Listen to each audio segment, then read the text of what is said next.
Good morning, students. So, today we are going to start a new chapter from your civics book, that is, chapter number 3. Why do we need a parliament? So, if you talk about the introduction of the chapter, starting with the heading of the chapter only, the heading is Why do we need a parliament? First of all, you should know what is a parliament. Parliament is a law-making body of the country which helps in the smooth functioning of the country. Okay, and parliament, what comprises of the parliament? What is parliament made up of? Parliament is made up of members of the parliament. Now, who are these members of the parliament and how are they elected? So, all this we are going to study in this chapter. So, the members of the parliament are elected, are the representatives who are elected by us, the common people. Okay, so through elections, we are sending our representatives to the parliament who becomes the members of the parliament. We will study this in detail in the next slides. So it shows the idea of people's participation in decision making. So what does this parliament express? Parliament expresses people's notions. Notions means ideas, because we are the ultimate uh, persons who are electing the people of the parliament. We are forming the government, like we have democratic government, so means the government of the people, for the people and by the people. So it shows the idea of people's participation. People's participation, it doesn't mean that we are going and participating in the parliament, but we are sending our representatives to the parliament as members of the parliament, and they are participating on our behalf. So they are participating on our behalf. That shows that parliament expresses the idea of people's participation. So if they are participating, they are elected by us, so that means we are participating ultimately in the decision making process, and that is the spirit of the democracy. Spirit of the democracy means that is the quality of the democracy, means the government of the people, for the people and by the people. That parliament is a organization which expresses our notions and ideas, and through that we participate in the decision making process of the country. So now what are we going to study in this chapter? So it is really an interesting chapter. You will come to know that how the central government works, what it comprises of: parliament, Lok Sabha, Rajya Sabha, who are the people in the parliament, how are they elected, how a prime minister is elected. So all these processes we will be studying in details in this chapter. So for today I will be taking the role of people, representatives of the people, and the people in the parliament. I'm leaving one portion today, that is the role of the parliament. Okay, role of the parliament we will study in the next lecture.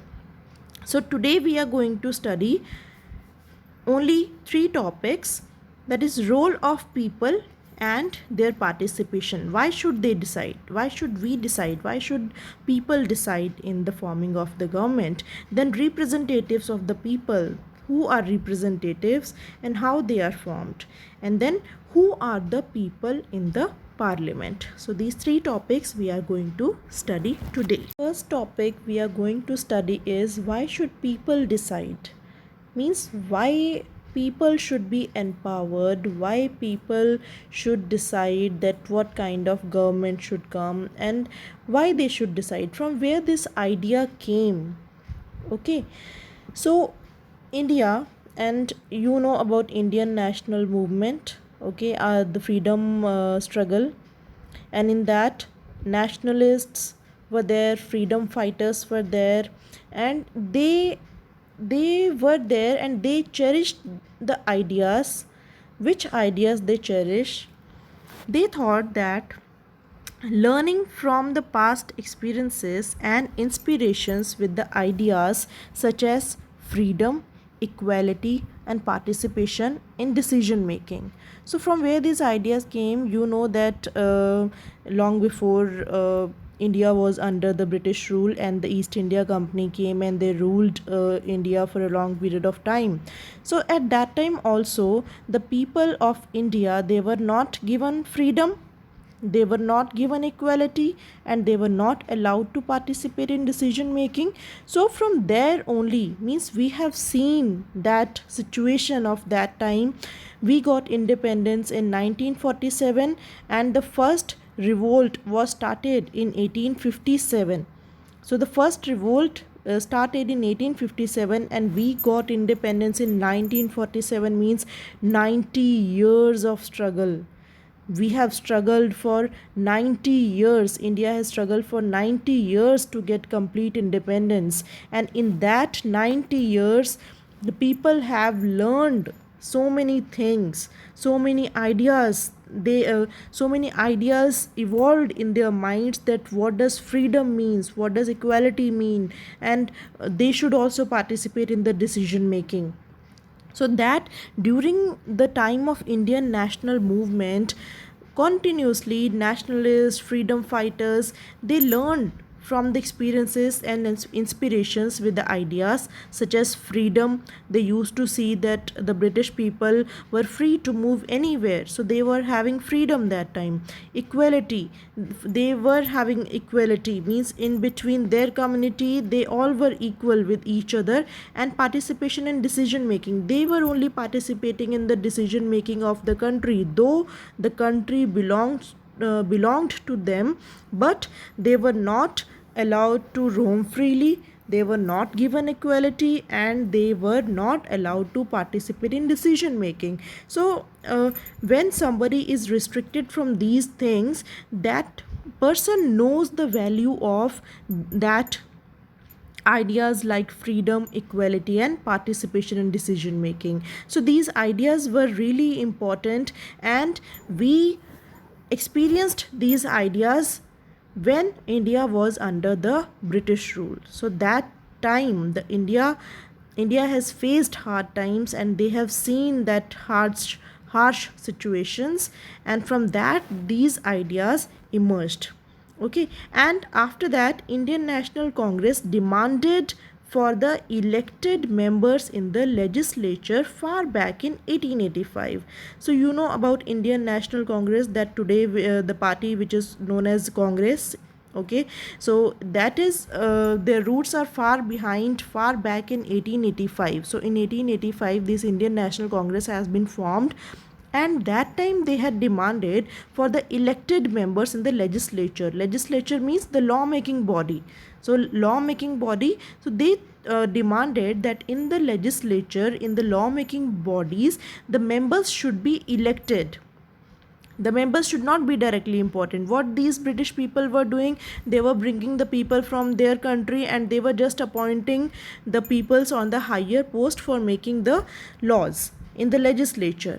But some Indians were there and they demanded for the elected members, that the legislature should be formed by the elected members. The members should be elected by the people.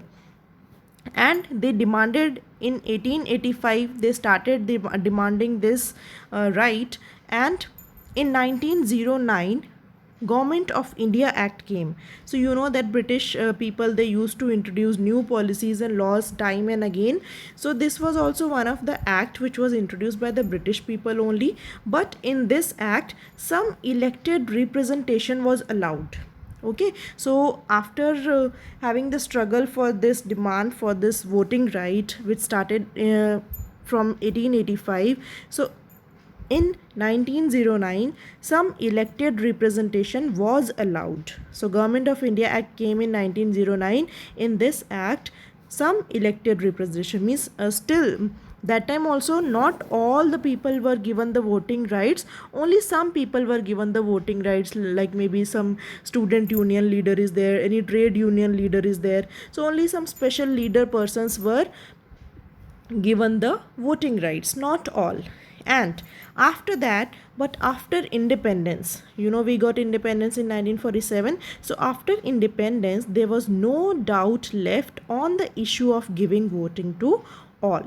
No doubt left means, so after independence, when the British left India, so totally Indian government came, and then that time there was no issue, means no doubt was left, means all the people were given the rights to vote. And independent India should show the aspirations of freedom struggle. So this is all answering that why should people decide. So independent India should show the aspirations of freedom struggle. Aspirations means the thoughts, the ideas which we learned from the freedom struggle. So independent India should show the aspirations of freedom struggle, the ideas which we cherished during that time, which we wanted to have. We wanted to have freedom, equality, participation in the decision making. So during the freedom struggle, we wanted these things very badly, and at the time of independent India, after getting the right to vote, so these aspirations were shown in the independent India, the aspirations of freedom struggle. And lastly came universal adult franchisee. Franchisee means the right to vote. So universal means everybody, all, means the people who are 18 years or above, from any community, any race, any caste, they were allowed to vote. And still it is there that those who are 18 years or above, they are allowed to vote irrespective of any caste or creed or religion. So again, I'm overviewing why should people decide, because we have learned from the past experiences ideas such as freedom, equality, and participation in decision making. And it was demanded far back at the time of Indian National Congress that in the legislature there should be elected membership, and we got some elected representation during the time of Government of India Act in 1909. But after independence, we got everybody got the right to vote, and independent India should show the aspirations of freedom struggle. And finally, we got the universal adult franchisee.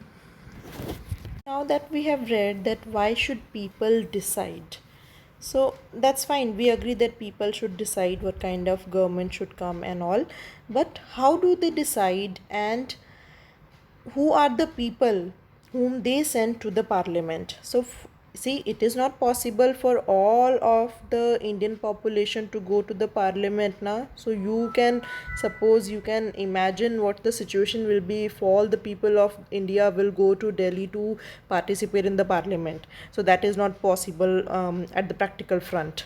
So that's why we choose representatives, people and their representatives. So we are the people, and we elect the representatives from our areas or our cities, and then that representatives go to the parliament. So like this, from all over India, you know that in the Lok Sabha we have total of 545 seats. Okay, and out of that, two are already they are nominated by the president, and we are left with 543. So from pan India, 543 constituencies, 543 members of parliament are sent to the parliament from different sections of the society, from different areas of the country. So we believe that people are supreme in democracy. Why people are supreme? Because it is the people who are deciding what kind of government will come, and we are the people who will decide who has the right to vote. So we are supreme in democracy, you can say that. And in a democracy, the government as well as other public institution need to have the trust of citizens. Very important. So just see the example that if any government is there and they are working properly, and the results can be seen to the citizens of the country. So that means they are gaining the trust of citizens, and citizens would be happy to choose them again. But if the government is not working properly and nothing, no improvement can be seen, so the citizens will uh, stop having the trust in that kind of government. So that will lead to lose of interest. So in a democracy, the government as well as other public institutions need to have the trust of citizens, because we are the people, we are supreme in the democracy. So the government which is coming, which is forming, they need to have our trust. So trust of citizens is very important in forming the government. So you can say that people is equal to government, because we are electing, we are forming the government, and without people, if no people is there, then no government is there. So people is directly proportional to government. But how does the individual give approval to the government? Now the question comes, fine, we agree that people form the government, and people, fine, we agree that people are directly proportional to the government. So but question arises that how does the people, how does individual give approval to the government? How do we give approval to the government? It is not possible for all of us to go to the parliament and sit over there and participate in the decision making. Do you think it is possible? No, not at all. So we are participating, we are giving approval to the government through elections. Okay, so the people, they are casting their vote, they are taking part in the elections. So through elections they are giving approval to the government, and after elections people elect their representatives in the parliament. So see, if from any area, and suppose from India, people are voting and they are electing their representatives. So now those one group out of the representatives forms the government, that is the majority party. For example, from all over India, that 14 representatives are from the BJP and 8 are from the Congress. So which is the majority party? Obviously BJP with 14 numbers, that is the highest number. So they are the majority party. So that group will form the government. Okay, so in this we have studied that people are supreme in democracy, and the government should have the trust of citizens. People are directly proportional to government. If no people are there, then no government is there. And individual, they give approval to the government through elections. People elect their representatives, and that representatives becomes the member of the parliament and go and sit in the parliament and decide the laws for the country. And one group out of the representatives forms the government, that is the majority party who wins, they form the government. Elections are very important important activity of the country. So in this photo shows election staff using an elephant to carry polling material and EVMs, I hope you know, electronic voter machines, to polling stations located in difficult terrain. So this is a tedious process. It is not an easy process to go to the areas where no that conveyance is there, no transport is there, but elections has to be taken place there also. So they use whatever medium they can use, and here you can see they are using the elephant to go to the difficult terrains areas. I fear this person doesn't fall down. So okay, so these all kind of difficulties used to come over there where elections has to be taken place. But nevertheless, the process has to go on, and the people of India, they are hardworking and they reach the people that areas and complete the election process. Now the last topic of today's lecture is, who are the people in the parliament? So we studied about parliament, that parliament is the law making body. Now we are electing the representatives also, and they are going to the parliament. Now the representatives which we whom we are electing, who are these people? So parliament represent the nation. What do you understand by this? Parliament represent the nation means our country. So if anybody see the parliament of any country, he or she should have the idea of how the country is. Represent the nation means it is representing the culture of the country, the traditions of the country, the people of the country, because the representatives, the members of the parliament who are the representatives, they are coming from the different sections and from the different areas of the country.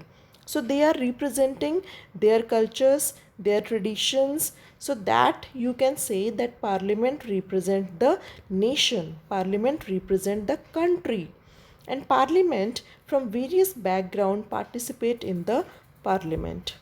So people, here parliament is not there, people from various background participate in the parliament, either they are from rural areas or regional parties are there. So people from different backgrounds participate in the parliament. And there has been increase in political participation from Dalit and backward classes. So these are the backward classes which were not given rights to vote first, but now as everyone has the right to vote, and there are reservation in the parliament also for some weaker sections of the society. Okay, like Dalits are there, backward classes are there, so there has been increase in the political participation from Dalit and backward classes to ensure that communities that have been historically marginalized are given adequate representation. So why are they participating now?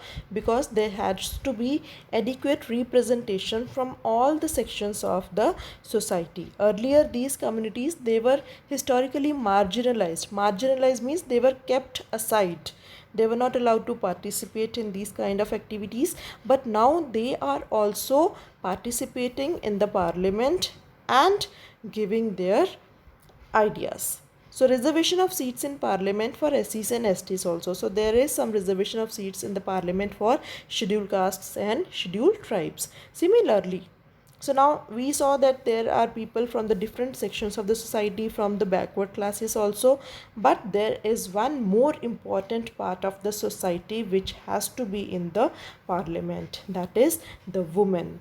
Woman is equally important in building up the developed society. So similarly, there has been demand for the reservation of seats for women also. So earlier only 10 to 12% reservation was there for the women. Still it is not so much as equal to the men. So why they should get reservation? Because due to very low representation of women MPs in parliament. So still there is very low representation of women MPs in parliament, and to make parliament truly representative means if all the sections of the society are participating equally in the parliament, from the men section, from the women section, from the lower section, then only we can say that parliament is truly representative. Okay, so here you can see that in the Lok Sabha total seats are 543, and out of that 412 are for general category, 84 are for scheduled caste, 47 are for scheduled tribes. So you can see the areas which are shaded with this light pink, or you can say which color is this, I don't know. So general 412 seats, so more number for general areas, then this blue part for scheduled caste. So you can see in between wherever this scheduled caste areas are there, so it is important that from that areas only the people from scheduled caste only can stand up for the elections, and in the green part is for the scheduled tribal areas, and from that part the people, only those who are from scheduled tribes can stand up for the elections. So this is how you see that who are the people in the parliament. From the different sections of the society, people participate in the parliament, and they have some percent of reservation also in the parliament. Okay, so for today only this much. We have covered that why should people decide in the parliament, and we came to know about the people and the representatives. We came to know about who are the people in the parliament. So only three small topics we covered today, and now it is the time to do the assignment. So do it nicely. It is very easy. Simple concepts are there. Do your work regularly and properly. So now, as for now, goodbye, and role of parliament we will cover in the next lecture. Thank you.